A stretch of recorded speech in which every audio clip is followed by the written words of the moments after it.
véritable mutation de la police municipale qui a été entamée en 2012, avec une volonté très forte de doter la ville de Marseille d'une véritable police territoriale. 80% des affaires qui sont élucidées, notamment dans le grand centre-ville, eh bien, sont élucidées grâce à la vidéoprotection. Vous avez un pointeur laser sur vous. Vous êtes en scooter, vous prenez une voie des bus, vous roulez sur les trottoirs. Après, nous, chaque personne qu'on voit, on leur dit. Mais c'est des choses que vous savez que normalement, il ne faut pas faire. Canebière, c'est là-bas en face. Il ne suffit pas simplement de savoir intervenir, de savoir maîtriser un individu. Il faut bien sûr respecter le cadre légal. Il faut savoir qu'un policier, s'il a une arme, c'est pour sa sécurité à lui, mais aussi pour assurer la sécurité des autres personnes. Donc il ne faut pas avoir peur d'un policier armé, c'est pas du tout le but.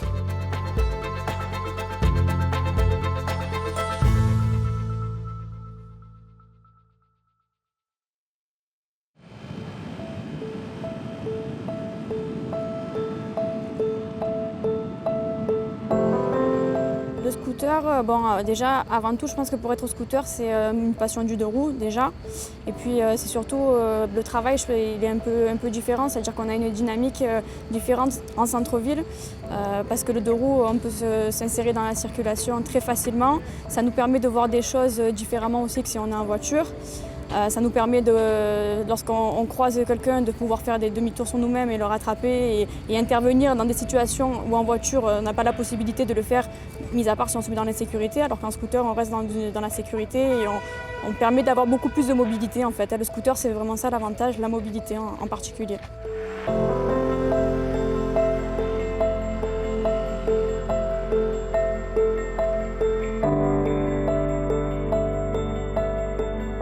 Vous êtes en scooter, vous prenez une voie des bus, vous roulez sur les trottoirs. Après, nous, chaque personne qu'on voit, on leur dit. Mais c'est des choses que vous savez que normalement, il ne faut pas faire. Si je peux me permettre, je suis pêcheur, je travaille tous les matins là. Les bornes, elles sont ouvertes le matin. Je passe tous les jours, je suis obligé de me frapper le tour là-bas. Là-bas, c'est une guerre atomique. On voit la moitié de la ville sans casque. Nous, c'est la prévention qui va en priorité. Après, c'est vrai qu'il faut aussi mettre des contraventions, mais ce n'est pas notre priorité. Nous, la contravention, c'est une chose qu'on doit faire, mais nous, ce qu'on veut avant tout, c'est leur faire comprendre et leur faire réaliser les choses.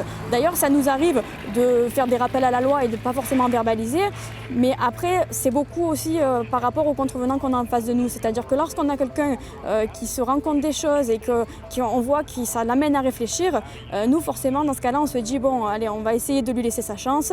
Et puis la prochaine fois, et on lui dit bien à cette personne-là d'ailleurs, que la prochaine fois qu'on le voit, il n'y aura plus de rappel à la loi, que là, on passera à la verbalisation. Pas de souci. Bon, merci en tout cas. Bonne fin de journée. À la base, la police municipale, on n'était pas forcément considéré comme une vraie police. Ils pensaient qu'on ne pouvait pas faire certaines choses, qu'il y avait certaines infractions qu'on ne pouvait pas relever. Et en fait, là, les gens prennent conscience et surtout se rendent compte qu'on a des prérogatives qui sont très, très similaires à la police nationale. Donc du coup, en fait, ça évolue. Pourquoi ? Parce qu'on est pris au sérieux. Tout simplement parce que les gens se rendent compte que la police municipale, à l'heure actuelle, a des missions conjointes avec la police nationale, peut faire des choses comme la police nationale ou même peut intervenir avec la police nationale et les OPJ qui nous permettent justement de toucher à des missions qu'il y a 15 ans en avant, on ne pouvait pas faire. Donc en fait, l'évolution s'est faite par l'évolution de nos prérogatives, mais aussi par le fait que je pense qu'on est tous assez motivés à montrer justement que la police municipale se renouvelle. Et je pense que cette image-là, on a déjà depuis 3 ans, moi, pour ma part en tout cas, que je suis là, à évoluer. Et je le vois déjà par le comportement des gens. Et quand je parle aussi avec certaines personnes, ils nous disent tout simplement, mais la police municipale, c'était pas comme ça avant. Et donc du coup, c'est une certaine satisfaction parce que du coup, on se dit que peut-être qu'on va petit à petit arriver à quelque chose, tout en étant à la fois dans la prévention et quand il le faut, en étant dans la verbalisation tout simplement. Monsieur, bonjour. Vous êtes en double fil, du coup tous les véhicules se rabattent là. Vous me présentez les papiers du véhicule s'il vous plaît, monsieur. Je vais vous faire patienter 2 petites minutes, vous êtes verbalisé pour le double fil, monsieur. Je suis verbalisé pour double fil. Ah oui, complètement, monsieur. Vous allez vous mettre en double fil pour aller boire un verre, donc effectivement... Non, mais c'est non. Donc une personne qui est de bonne foi, on a tendance à se dire bon, ben voilà, elle a commis une erreur. On commet tous des erreurs, on est tous humains. Nous, on est là aujourd'hui, on en est en tenue, mais quand on n'est pas les tenues, on commet des erreurs aussi. Après, ça sera certainement pas les mêmes erreurs que eux, parce que nous justement tous les jours on voit certaines choses, donc nous justement on réalise ces choses-là. Donc ces erreurs-là on les fait pas, mais vu que voilà, on fait tous des erreurs, on se dit bon, on leur laisse une chance. Et puis à Marseille, c'est tellement petit qu'on finit par recroiser les gens en fait. Donc du coup, ça nous est arrivé, même moi, 15 jours d'affilée, de rencontrer une personne, de dire bon, aujourd'hui, voilà, il y a ça qui va pas. La prochaine fois que je vous recroise, tout est en ordre. On me dit oui, ok. Quand c'est pas le cas, et bien la prochaine fois, malheureusement, je verbalise pour tout.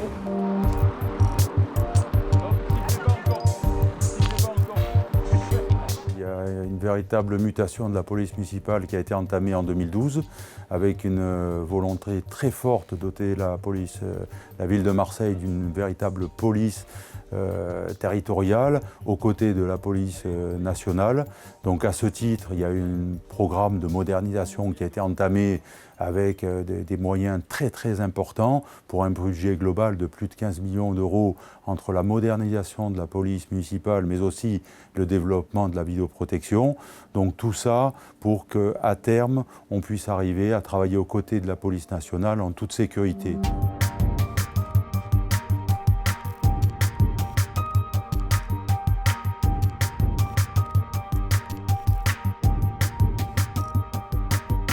Donc il y a eu une transformation, on va dire, structurelle. Ensuite, la transformation, il fallait une transformation culturelle. Et ça, c'est le plus difficile.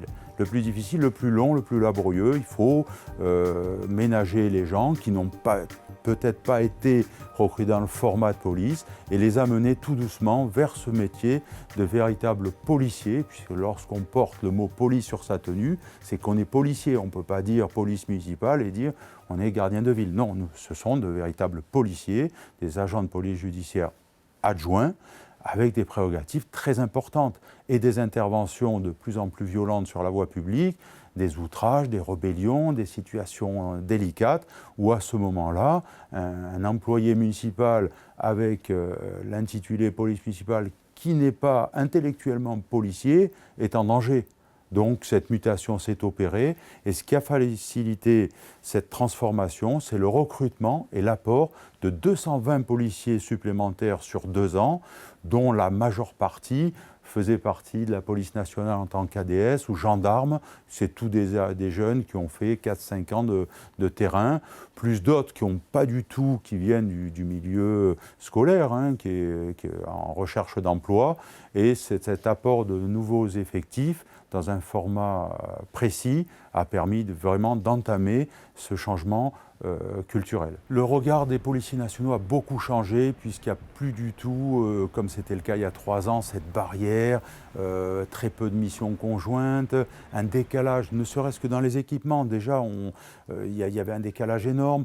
La culture n'était pas du tout la même. Là, les policiers travaillent sur de nombreuses missions conjointes avec la police nationale. La police nationale est en demande permanente de renforts, puisqu'il y a une activité croissante très importante qui est demandée sur le terrain. On essaye de délester la police nationale de certaines missions pour qu'ils se consacrent à la volée judiciaire violent, de façon à absorber beaucoup plus de missions récurrentes qu'on puisse prendre en compte. Le Segway a été créé en 2014. Voilà, c'est une brigade qui comporte 10 agents, ce n'est pas une unité, on va dire, à part entière. Ce sont des agents qui sont issus on appelle ça le BTP, c'est tout ce qui est piéton en fait à la police municipale. Donc ils sont tous formés pour faire du Segway. Alors c'est un Segway, ça marche par rapport à notre équilibre. C'est un engin qui a déjà quelques années, peut-être plus de 10 ans qu'il existe.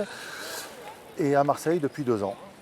Donc on s'en sert pour faire tout l'hypercentre et parcourir et sécuriser la population, les touristes et tout ça, quoi. Tout est géré électroniquement et c'est notre centre de gravité qui fait que l'appareil avance, recule et on se sert juste des bras pour pouvoir tourner ou pas, quoi.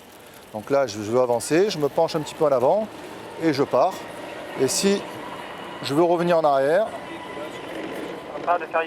je reviens en arrière et je tourne. Voilà. Le contact avec le public est quand même, on va dire, peu mieux perçu. Voilà, la police en général, bon, c'est toujours pour réprimander, etc. Donc là, c'est dans le cœur de Marseille. Le patrouille en 3 zones, les zones les plus fréquentées, les plus touristiques. Zone qui va jusqu'au Mucem, une zone hyper-centre et une autre qui va jusqu'au Catalan. Donc où il y a un maximum de touristes et de monde. Bon, il y a un contact assez facile donc, avec le public pour les renseignements.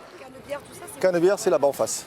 En 2 mots, nous on est tout le temps sur la voie publique et du coup les touristes, les citoyens quand ils ont besoin d'un renseignement, ils regardent autour d'eux, ils voient que nous. Donc ils viennent forcément nous demander et quand on peut, on leur rend service et on leur répond.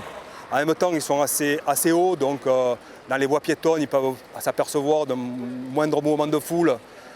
S'il y a un souci quelconque, donc ils sont à même de le voir parce qu'ils dominent quand même la population.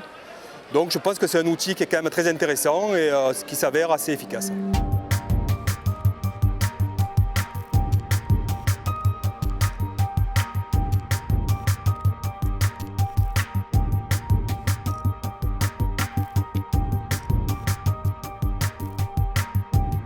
Il y a 40 agents à cette brigade VTT. Les interventions se situent aussi dans le centre-ville.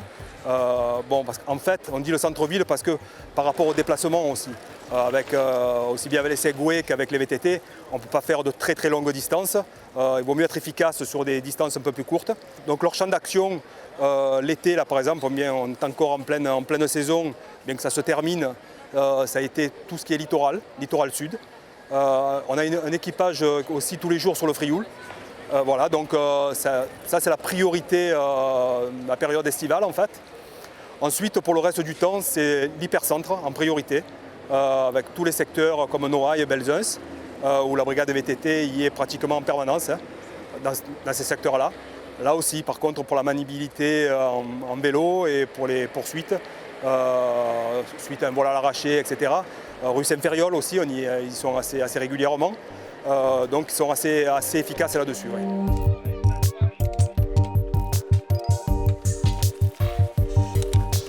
Cette brigade présente un aspect sportif, que ce moyen de transport, ce moyen de travailler me plaisait, que j'avais envie d'allier ma passion, le sport et le travail. Donc nous on intervient surtout sur les rues piétonnes, les voies piétonnes, tout ce qui est centre-ville. Donc le Vieux-Port, les endroits touristiques. Voilà, c'est ça qui fait notre particularité, c'est qu'on peut intervenir sur les endroits où les véhicules à moteur ne peuvent pas aller. Ouais, donc là on a vu un scooter qui a grillé un feu et qui remonte le trottoir, voie réservée aux piétons. On va essayer de l'attraper.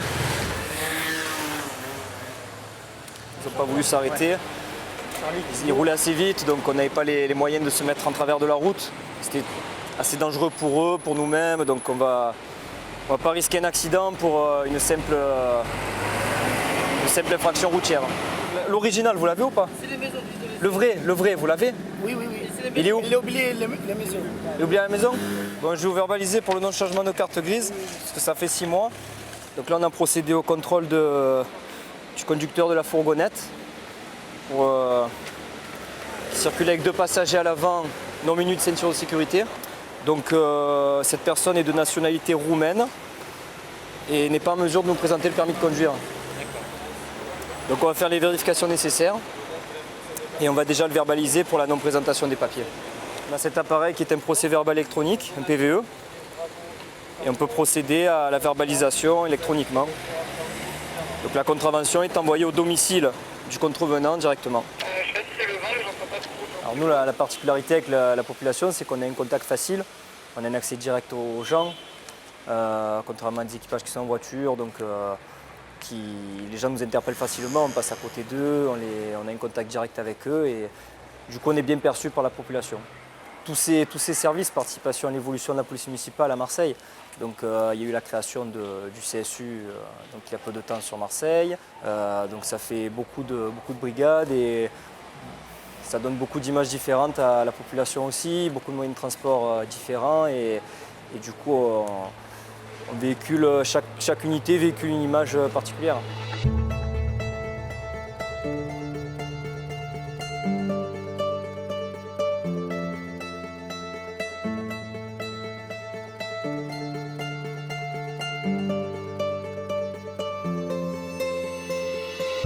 Bien, toute notre politique de sécurité et de prévention de la délinquance depuis près de 6 ans a été très volontariste. Nous sommes engagés sur des investissements très lourds et en particulier avec le déploiement des caméras de vidéoprotection.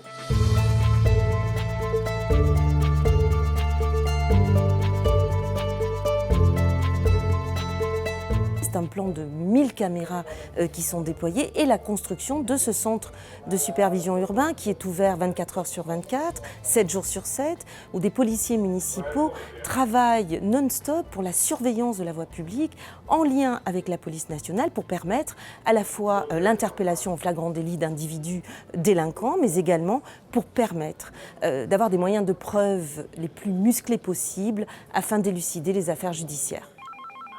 Allô ?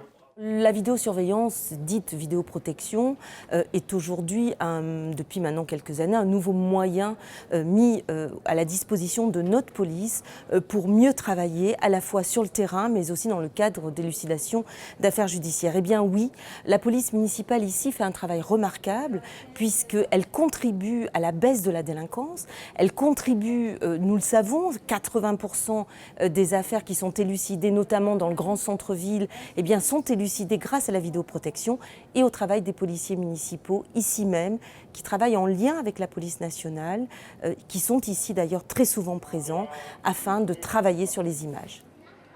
Bien, notre police municipale aujourd'hui est une police municipale qui œuvre dans le champ de la lutte contre la délinquance en coordination avec la police nationale. Nous avons des effectifs qui ont été doublés.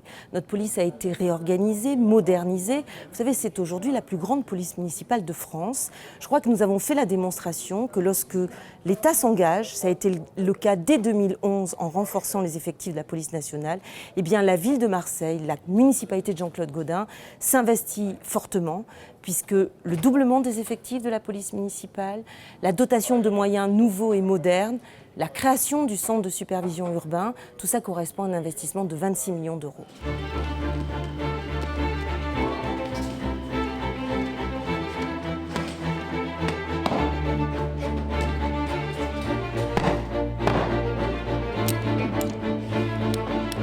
Ici, je suis moniteur en GTPI, en geste technique professionnel et d'intervention. Et je suis également moniteur en TONFA et BTD. Donc le BTD, c'est le bâton télescopique de défense. En fait, ça a été un souhait de M. Labouze, le nouveau directeur, de créer une cellule formation. C'est la base du policier, qu'il soit national ou municipal, c'est d'être bien formé. Monsieur, police municipale, posez-moi. Posez qui vous? Trois frères, vous tuez. Trois frères, vous tuez. Ça arrête, vous tuez. Posez votre bâton, monsieur. Vous tuez. À terre. Globalement, donc, ce sont toutes les techniques que vont utiliser les fonctionnaires de police afin d'appréhender des individus. Mais ce sont aussi des techniques de riposte, de défense et de prévention sur des positionnements, sur des procédures radio. Donc il ne suffit pas simplement de savoir intervenir, de savoir maîtriser un individu. Il faut bien sûr respecter le cadre légal. Donc le policier municipal agit, utilise ses armes de dotation en légitime défense quoi qu'il arrive. Le fonctionnaire de police municipale travaille selon les codes de procédure. Donc selon le code de procédure pénale pour tout ce qui est légitime défense. C'est l'article 122.5 alinéa 1 pour les personnes et alinéa 2 pour les biens. Il y a vraiment un cadre bien précis à respecter, la proportionnalité, le cas de nécessité, l'action en elle-même.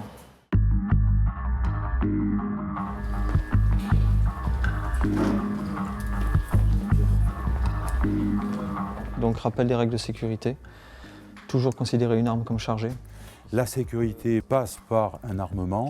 L'armement, il a fallu une phase transitoire d'armement à létalité réduite, c'est-à-dire le flashball, communément appelé flashball, ou le PIE, ce qu'on appelle aussi communément le taser, a permis déjà de rentrer dans une culture de l'armement. Donc cette culture de l'armement s'est bien déroulée. On a pu dénombrer au bout d'1 an et demi qu'une seule utilisation à 100% en légitime défense, donc parfaitement. Cette culture d'armes s'est instaurée au sein de la police municipale et l'étape suivante a été, compte tenu de la situation locale et surtout nationale, voire internationale, de doter les policiers municipaux d'armes létales. Donc à ce titre, l'État va mettre à disposition plus de 400 armes létales qui vont être remises par le ministre de l'Intérieur au maire de Marseille, et ce qui nous permettra dès lors de lancer les formations en début d'année de façon à pouvoir armer l'ensemble des policiers municipaux, mais aussi lancer une équipe de nuit qu'on ne pouvait pas envisager de lancer sans avoir une arme compte tenu de la situation particulière et le développement des missions de nuit qui sont particulièrement dangereuses. L'armement de la police municipale de la ville de Marseille aujourd'hui était effectivement la dernière étape. Lorsque vous avez une réorganisation aussi parfaite que celle qui a été exercée à la fois en interne et en coordination avec la police nationale, lorsque vous avez des effectifs qui sont à la hauteur des enjeux de la ville de Marseille, présents sur l'ensemble du territoire, 420 agents, je le rappelle, eh bien l'étape de l'armement devenait une façon tout à fait logique, devait de façon logique se mettre en place. Le maire a toujours dit, armer ma police municipale viendra après cette réorganisation, cette modernisation, avec une police municipale bien formée à l'armement et dans le cadre des missions qui sont les siennes, puisqu'il n'est pas question que notre police municipale soit un supplétif de la police nationale. Qu'est-ce que tu as, toi? Qu'est-ce qu'il y a? Posez votre couteau. Quoi? Posez votre couteau. Dégage de là. Vous êtes filmé, vous avez un Casse-toi, pointeur laser celui. sur vous. Posez votre couteau, vous allez subir un tir taser. Posez votre couteau. Qu'est-ce que tu as? Pose ton couteau. Là, ce qu'on vient apprendre aux policiers municipaux, puisqu'on est au stand de tir, c'est le maniement des armes pour lesquelles ils sont en dotation. Donc là, en l'occurrence, pour le moment, c'est le flashball et le PIE, donc le pistolet à impulsion électrique. Donc ils sont détenteurs. Donc ce qu'on leur apprend, déjà la première fois, c'est les habilitations. C'est avoir la maîtrise, la dextérité, la connaissance de l'arme et bien entendu répondre par rapport au cadre de la légitime défense, qui est le cadre légal du policier municipal. Et après, par la suite, il y a des formations d'entraînement, donc où il vient 2 fois par an pour chaque arme, et il fait donc sa formation concernant le flashball ou le taser, dont ils sont pour le moment dotés. Il est important que tout policier puisse avoir une arme létale, en plus des autres armes de dotation, qui ne sont pas des armes de remplacement. C'est des armes de dotation qu'on a en plus, des armes intermédiaires pour pouvoir intervenir en fonction de la gravité des choses. Mais face à un individu qui peut avoir aussi, lui, une arme létale, il faut bien qu'on puisse répondre proportionnellement. Voilà. Il faut savoir qu'un policier, s'il a une arme, c'est pour sa sécurité à lui, mais aussi pour assurer la sécurité des autres personnes. Donc il ne faut pas avoir peur d'un policier armé, ce n'est pas du tout le but. Donc là, c'est une formation qui est encore bien plus importante. Parce que là, comme vous venez de dire, c'est bien donc une arme létale. Donc là, ça correspond à 45 heures de formation. En plus, à côté, il y aura aussi du juridique qui est de 12 heures. Donc, mais 45 heures de la théorie avec l'armement et pratique. Et dans les 45 heures, l'agent va pouvoir faire des tirs de différentes positions, de différentes distances. Et donc, ces 45 heures-là, il va quand même faire un tir de 270 cartouches.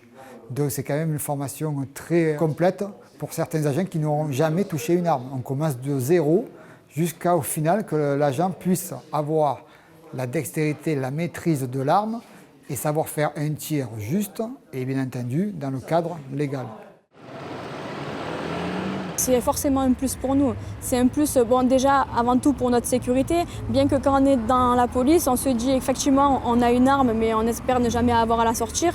Je pense que ça c'est vraiment les choses qui sont vraiment dans nos esprits à tous, c'est-à-dire que l'armement oui c'est bien, mais en espérant que on n'ait pas besoin de la sortir, que ce soit juste là en prévision et que ce soit là dans un cas vraiment extrême où on est obligé d'intervenir parce qu'effectivement on voit quand même qu'il y a de la délinquance. De temps en temps, nous à nos radios, on nous fait part de vols à main armée, des choses comme ça. Bon, on n'est pas encore jusque-là dans la police municipale, mais je suis persuadée que ça va venir.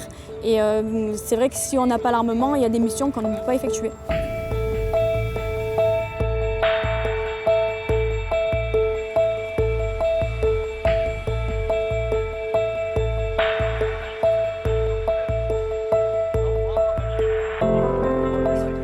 Aujourd'hui, grâce à l'investissement de directeurs, grâce à l'investissement des cadres de la police municipale qui attendaient fortement que ce virage soit pris, et puis par une volonté politique très affirmée, vous le savez, eh bien nous pouvons dire aujourd'hui que notre police municipale, complémentaire d'une police nationale sur le terrain, contribue lourdement à la lutte contre la délinquance.